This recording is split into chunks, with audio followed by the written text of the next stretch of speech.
Jenny. So thank you very much for coming to Pakenham today. Yeah. Much appreciated by everyone. Ladies and gentlemen, thanks for your patient wait. We've obviously been another location. First of all, can I just say a huge thank you for Travis and his team. Travis has actually brought the family back early from holidays, and I know other people have done that too, so thank you, Travis. I can also, first of all, give a great welcome to the Prime Minister of Australia, Scott Morrison, and his wife, Jenny. Thank you very much.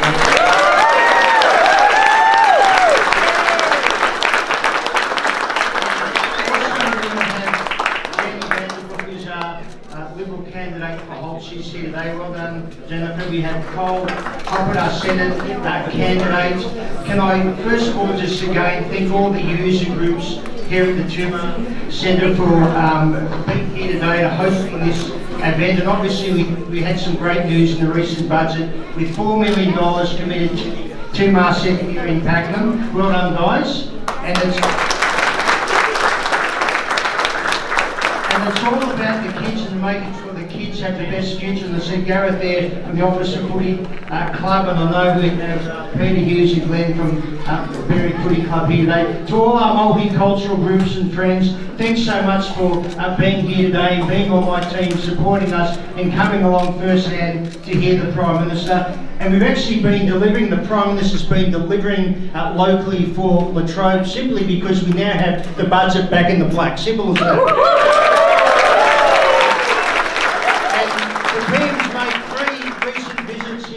To Latrobe and in particular Pakenham. We've committed $12 million to McGregor Road on-off ramps, $70 million to Racecourse Road, to the Hillsville Coorab Road. We've got $300 million going to unsealed roads in the Down Ranges. We have funding going to Princess Highway to those very dangerous roads, intersections along there. We go further out, we've got a $1 billion plan for upgrading the Monash.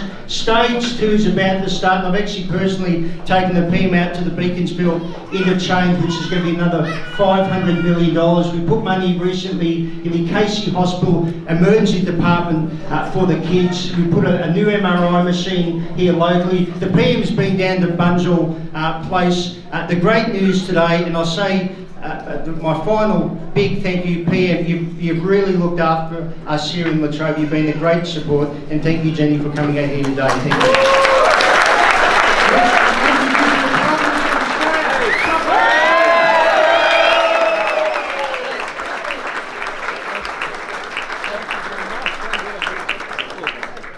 Thank you, Jason. We'll proudly display the Lions insignia here. It's great to be here with you, Jason. It's great to be here with Jenny, of course, and be sharing with so many of you here today. It's a great group you've gathered here, Jason. And it's no surprise because I know the work that Jason does here, right across Latrobe. I've been here so many times with Jason over the years. Just most recently, we were here together for the Racecourse Road widening of some 70 million, which is part of busting the congestion that is happening right across our cities all around the country. And as I've come out here on so many occasions to the electorate of Latrobe, this is one of those areas, the fastest growing area of any, I understand, all around Australia. And you know, that's a good thing because it's creating jobs, it's creating opportunities and new homes and new communities. We're out there in Berwick today and being part of one of those communities today, and that's exciting. That's tremendous. But you've got to have the infrastructure that backs all that in. And that's why, whether it's Racecourse Road or the Monash Freeway or all the many other commitments that we've made right across the electorate of Latrobe, these are the things that ensures that we can maintain the quality of life that people have come here for. And that's what I want to talk to you a bit about today, if I can, just for a few moments, Jason. It was both a day of sadness, but a day of celebration today when we were out at the Berry Buddhist Temple today. Because as we know, over yesterday there were the terrible events that occurred in Sri Lanka. But to meet with the Sri Lankan community, and there are almost 90,000 Australians of Sri Lankan background that live in Australia, and to meet with them and to meet their young people and the dances they were doing and the strong fabric of the community that was there to uphold them and to bind them together at times like this was very, very reassuring. And that community is no different to the Sikh community that is here today in such great numbers.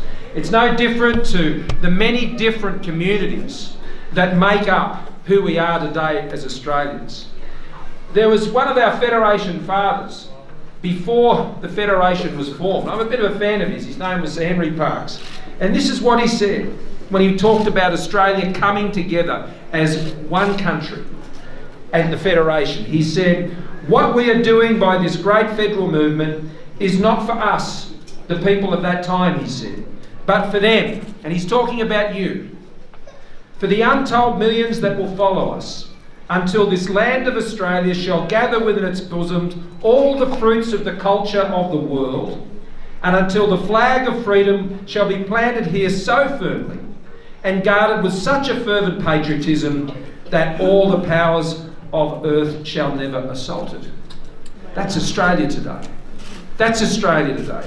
This is the fabric of the country that has been built up over timeless years, going back to our first Australians, going through to those who came and settled and developed and grew this nation, to our most recent migrants that have come in recent months, to those who came in the post-war period, in the pre-war period.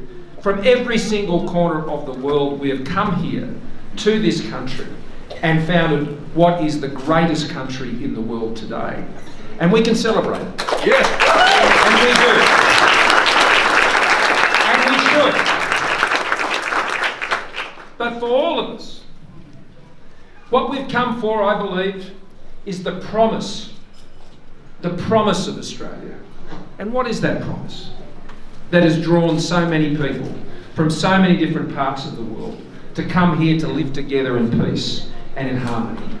It's the promise that if you have a go, you'll get a go. It's the promise that the harder you work, the better you'll do.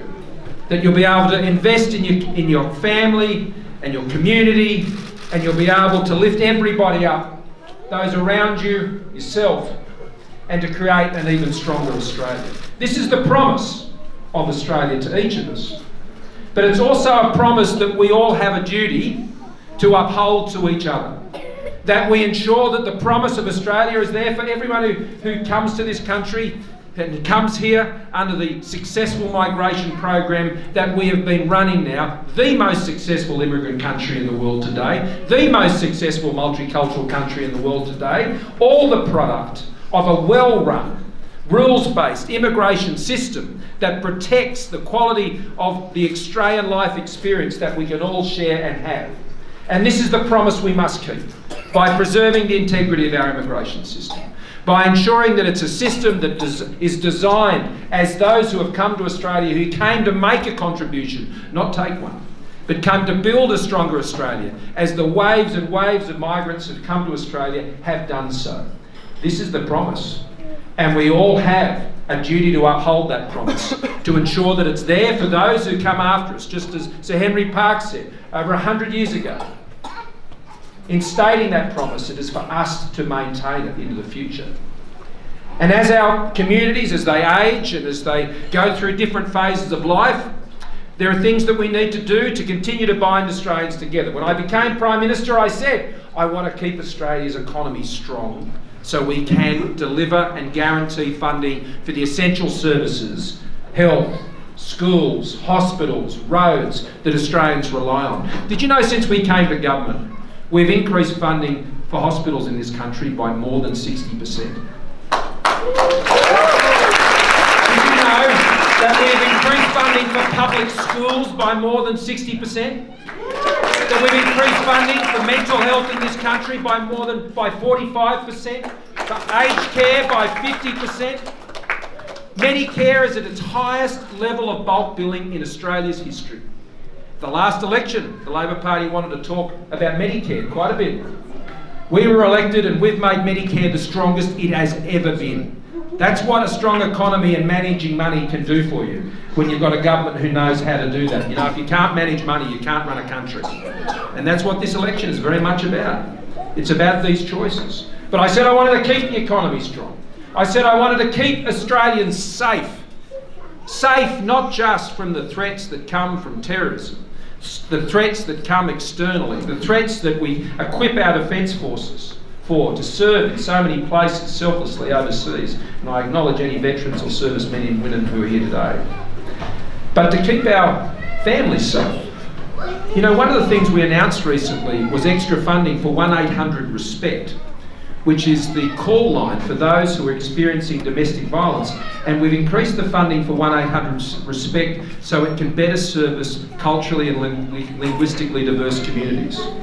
To make sure that all Australians, whatever their background, whatever their heritage, whatever their language may be, that they can access these important services so our women and our children can be safe, that our kids can be free of bullying, that we can ensure that our young children and our children are protected from those who would seek to take advantage of them online or elsewhere. Jason knows all about that as a former police officer serving here in Victoria, what it means to keep Australians safe.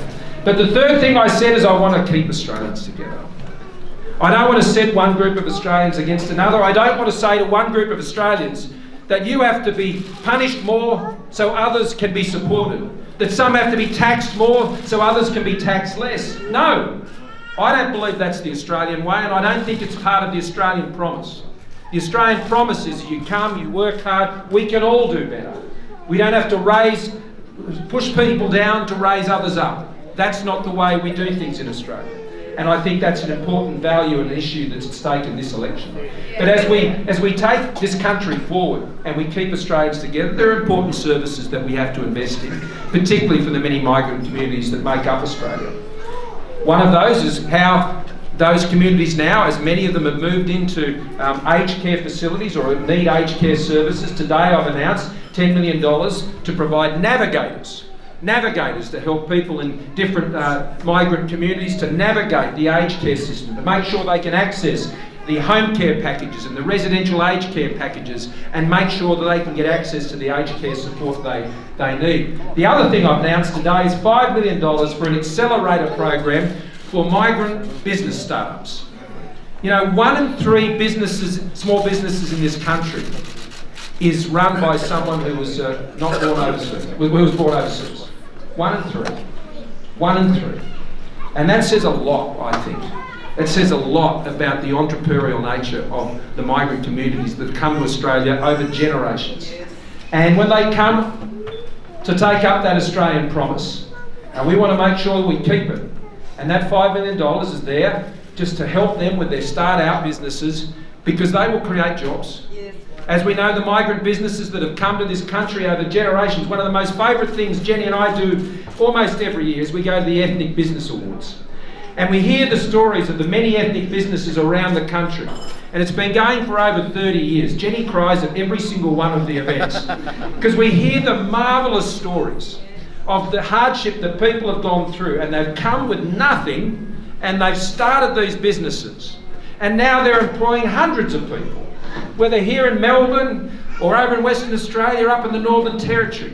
It is a triumph to hear their stories, and we want to unlock the potential of the champions in every single one of those migrants who come to Australia and want to start a business and make Australia stronger. Because that's what we're about. Let me finish on this. There's a rumour going around that I like cooking curries. I'm pleased to say it's true. It's one of my favourite things to do, but you know... You should come home then. When is the next party? The next chip party. But let me tell you this story about a curry, which I think really sums up for me how multiculturalism in Australia works. The garam masala. Who knows what I'm talking about? The garam masala. You get your cloves. Now, who's had a clove just on their own? Yeah, it's a bit better. So you get your cloves, you get your black cardamom, you get your cumin, you put it in a number of other, you put it all together. Yeah. And it's magic. It's magic. You grind it all up, you get it in the mortar and pestle, you throw your onions in, I use coconut oil. I don't, but anyway, to each their own. And when it all blends, and you get the garam masala in there and the you know what I'm talking about. Yeah. It's so good. It's so good. That's multiculturalism in Australia. That's Australia's successful immigrant country.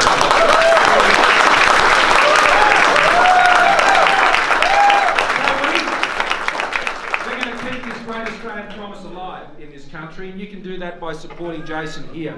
you can support him and Latrobe as the Liberal member. The long-standing Liberal member has just done such an outstanding job for his local community.